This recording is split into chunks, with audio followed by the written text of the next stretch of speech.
Масти во исхраната. Кои се добри, кои се лоши, а кои се најлоши?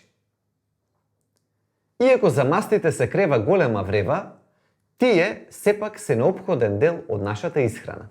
За да се оттргнат сите дилеми, јас користам едноставен начин на поделба на мастите со цел да сме најасно кои се корисни, а кои не. Мастите ги делам на добри, лоши и најлоши.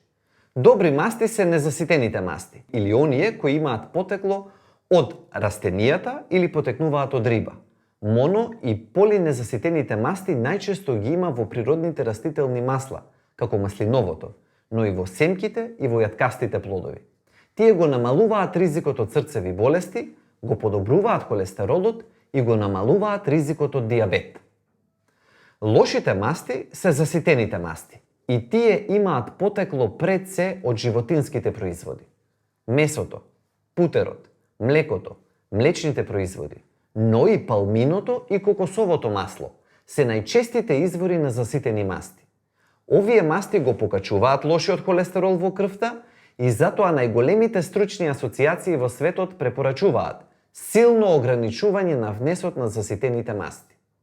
Најлоши се трансмастите. Тие не постојат во природата и човекот вештечки ги создава.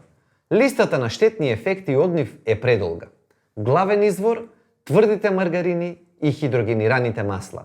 Пржените теста се особено опасен извор на трансмасти. Препораката тука гласи – не ги внесувајте. Тоа се мастите – добрите, лошите и најлошите. Мојата препорака е – користете ги само добрите. За вашите конкретни здравствени состојби, секогаш поразговарајте со својот матичен лекар.